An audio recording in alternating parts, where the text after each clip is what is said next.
Bem-vindos a um episódio especial de. Nossa, peraí.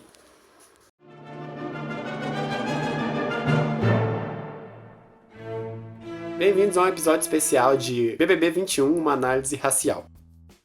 Esse episódio não tá no roteiro, mas eu decidi fazer ele de forma extraordinária hoje, porque o assunto eu achei um tanto relevante e eu acho que vale a pena de ser discutido. Qual que é o ponto? Por que DJ Ives agride a mulher e ganha seguidores, e a Carol Conká é escrota no Big Brother e perde os seguidores?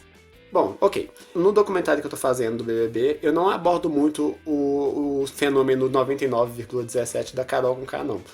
Porque, na verdade, eu não é algo que estava dentro da pauta que eu pretendia discutir. Todavia, é um ponto que se abriu muito nessa discussão pelo fato do DJ ser denunciado pela esposa por agressão, né, com provas, e ganhar vários seguidores no Instagram por conta disso, basicamente, né? Ele ficar com mais seguidores agora como agressor do que ele era como artista.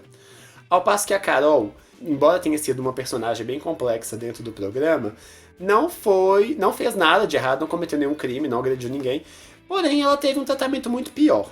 E aí eu acho que é importante a gente delinear quem é que segue e quem é que condena. E eu vou diferenciar entre dois pontos, que é, muita gente interpreta como direita e esquerda. Direita e esquerda. Porém, eu acho que tem um termo melhor, que é conservador e progressista. Por que conservador e progressista? Porque o conservador é quem quer que as coisas sejam do jeito como eram antes. Sabe, eles são as pessoas que vão defender o machismo, a homofobia, vão defender o governo do nosso querido presidente, porque na cabeça deles é assim que o Brasil tem que ser. E os progressistas são aqueles que veem a necessidade de mudar. Os progressistas geralmente são os militantes, né? São aquelas pessoas que querem que as coisas melhorem. Bom, no caso, quem apoia, quem segue um cara como esse, seriam, no caso, os conservadores. Seriam aquelas pessoas que basicamente estão defendendo, sim, toda a pauta machista que gera em volta da agressão dele. De um homem, ele é dominador, ele tem o direito de fazer isso, e de começar a colocar a culpa na vítima, de que a mulher que é problemática, e etc e tal. É uma postura escrota, é inegável isso, mas eles estão defendendo, sabe? E não são poucas pessoas. Na verdade, isso é uma questão de dividir o Brasil mesmo, porque a gente tem esse fenômeno estampado em várias situações. Peraí, que eu vou trocar de mão. Por exemplo, nós temos. Aqui em Belo Horizonte, nós tivemos para vereador, os votos para vereador. A vereadora mais votada foi a Duda Salabé, que é uma mulher trans, né? Então ela foi com uma pauta bem progressista. E o segundo mais votado é um deputado que eu sinceramente não sei o nome, mas ele é um cara branco hétero de pauta de direita, ultra conservador. A gente tem essa dicotomia o tempo inteiro no Brasil. A gente tem isso nas eleições fazem décadas. Para quem não entende um pouco, eu recomendo meu vídeo do Cinemológico Game of Thrones brasileiro, que explica como que o Brasil fazia a dança das cadeiras da presidência. É uma realidade que a gente tem que lidar. A gente pode gostar ou não dessa galera. Essa galera existe, essa galera tem números, essa galera tem força. Sabe? Então minha conversa não vai ser com os conservadores. Eles não vão ver esses vídeos e eles têm uma filosofia muito forte para não ver vídeos como eu. Então minha pauta vai ser com quem de fato vai me ouvir, que são os progressistas. Então a gente tem que entender um pouco qual que é o fenômeno que está acontecendo para a gente entender quais são as estratégias que a gente tem que tomar para a gente poder se defender melhor, ok? E eu acho que esse paralelo é muito importante de se analisar. Qual que é o caso? Quando a gente vê um fenômeno como esse, do cara sendo seguido por conta da agressão deles, é uma clara manifestação dos conservadores tentando reafirmar a pauta deles. São pessoas seguindo como forma de suporte mesmo a ele. O que não aconteceu com a Carol. E o que aconteceu com a Carol foi uma situação um pouco complicada, não pelo fato de ela ter recebido muitos votos, porque se você parar pra pensar, ela recebeu 99,17 de 200 milhões de votos. A Sara recebeu 76% de votos, se eu não me engano, em 600 milhões. Ou seja, a Sara foi muito mais votada para a eliminação do que a Carol. O que é pontual para a Carol é o fato de ter sido todo mundo contra a Carol, onde todo mundo se uniu, ou seja, os conservadores, os progressistas, os negros, os brancos, as mulheres, os homens, os LGBTs, os heterossexuais, todo mundo se uniu contra a Carol Conká. E, geralmente essa união, ela acontece para ódio e ela acontece para ódio de minorias.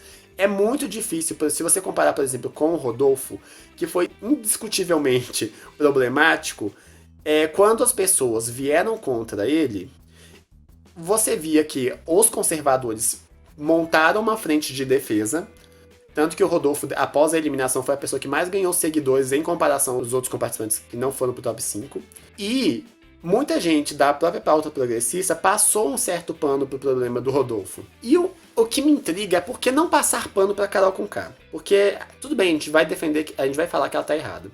Mas por que não problematizar, já que a gente passa pano todo santo dia pros conservadores? Porque a gente passa pano para grandes empresários porque a gente precisa manter um emprego, a gente passa pano para o patriarcado porque a gente precisa se manter dentro de casa, a gente passa pano para o machismo porque a gente precisa sobreviver e andar na rua seguro.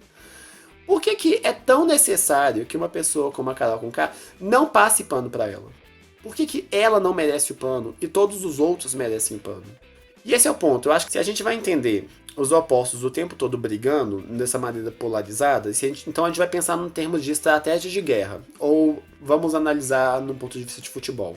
O que a gente pode avaliar dos conservadores é que eles têm um ataque forte. E eles têm uma defesa mais forte ainda. No caso dos progressistas, o ataque é mais forte do que o dos conservadores. Porém, a defesa, ela é um lixo. Ela é, tão ruim que, dentro dessa analogia, os nossos zagueiros fazem gol contra. Porque quando a gente faz aquele discurso de ninguém solta a mão de ninguém, no primeiro erro, no primeiro problema, no primeiro desacordo, a mão solta. E não só solta, porque a mão solta pro outro pegar a pedra e tacar em cima da pessoa. Porque as pessoas vêm com muita ferocidade em cima dos próprios aliados. Eu tenho memórias vívidas do exemplo do Spartacus Santiago, onde toda a comunidade preta foi contra o Spartacus, por uma coisa que é muito boba de ser contra, sabe? Por quê? Por que a gente tem tanta necessidade de tacar pedra nos nossos, sabe? Por que a gente não consegue passar um pano? Porque a gente passa pano pra todo mundo. E vamos deixar de ser hipócrita. A gente erra o tempo inteiro. Os erros que a gente diz que não passar pano pros outros, a gente passa pra gente mesmo, sabe? Então, em termos de estratégia de luta, a gente tá sendo idiota. A gente tá sendo idiota em não tentar olhar pra uma pessoa como a Carol Conká e não pensar no outro lado. Por que a gente não para pra pensar que o homem branco padrão não pode ter sido escroto com a Carol Conká, por isso deixou ela nervosa? Por que a gente pode pensar que a menina branca não fez a linha em defesa e isso deixou a Carol Conká nervosa e fez com ela ser escrota? Por que a gente não pode analisar que o fato de ela ter atacado os outros pretos como ela pode ter sido o fato de ela não estar acostumada a conviver com pretos o suficiente por conta do lugar onde ela vive? Ou ela tá o tempo todo montando defesa por ser constantemente atacada. Em termos de estratégia, eu sei que muita gente vai achar assim, não é justo a gente fazer isso, mas em termos de estratégia, é o ponto, entendeu? A gente precisa se proteger um pouquinho mais, sabe? O ponto da Carol Conká, a Carol Conká só ficou completamente desamparada porque não tinha uma pessoa pra proteger ela, sabe? Enquanto a Carol Conká era a militante que lutava em prol do feminismo e lutava em prol das causas raciais, todo mundo estava apoiando a Carol Conká. No momento que a Carol Conká deu um tropeção, ela virou inimiga das próprias pessoas que ela estava defendendo. E aí, ela estava completamente abandonada. E o ponto é, ela levou rasteira por causa disso. E todos nós levamos rasteira por causa disso. Pessoas como o Bolsonaro são eleitas porque a gente está sempre brigando internamente. Porque quando era Haddad e Ciro, brigava Haddad versus Ciro. Brigava a galera do Haddad versus a galera do Ciro. Sabe? Com o Bolsonaro livre, sabe? Pros outros. E eu não entendo por que a gente tem tanta necessidade de brigar entre si. A gente tem energia de briga. Briguemos. Se é pra brigar, se é pra fazer guerra, brigue com o seu inimigo, não brigue com o seu aliado. Entende? Então, assim, quando a gente vê uma situação da Carol Conká que é extremamente problemática e deixa a gente com raiva, entenda o seguinte: brigue internamente, não se junte ao seu inimigo. Isso é uma pauta que vai ser dito no documentário. Não se junte ao seu inimigo para poder ir contra o seu aliado. Não faz isso, não seja idiota nesse ponto. Porque eles não são idiotas nesse ponto, de se juntar contra o inimigo para ir pros aliados. Eles não perdem por conta da estratégia. Por que a gente não pode fazer a mesma coisa? Então, Quando a gente começar a ver o erro entre os nossos, a gente pode lavar roupa suja em casa, sabe? A gente pode sentar e discutir internamente quais são os problemas daquela pessoa. Mas diante do inimigo, já que é uma guerra, porque eu acho que dá pra conciliar. Porém, ninguém acha mais. Então, diante do outro, diante daquele que quer nos atacar, a gente tem que prestar socorro um com o outro, entende? Então, é isso, sabe? A gente tem que fazer isso um pouco mais, tá bom? Não adianta apontar a hipocrisia dos conservadores pra dizer que eles seguem, porque eles estão fazendo a pauta deles, eles sabem disso. Eles sabem o tanto que eles estão sendo cruéis, insensíveis, e eles não se importam. A gente não adianta ficar discutindo com eles. Eles não se importam, eles vão continuar fazendo isso. O que a gente pode fazer é discutir internamente como a gente vai melhorar a nossa zaga, sabe? Pra gente não levar gol uma vez atrás da outra. Porque se a gente não levar gol e a gente reforçar o ataque, a gente ganha a guerra. E aí sim a gente pode começar a problematizar e se matar uns aos outros, beleza? A gente pode fazer essa estratégia.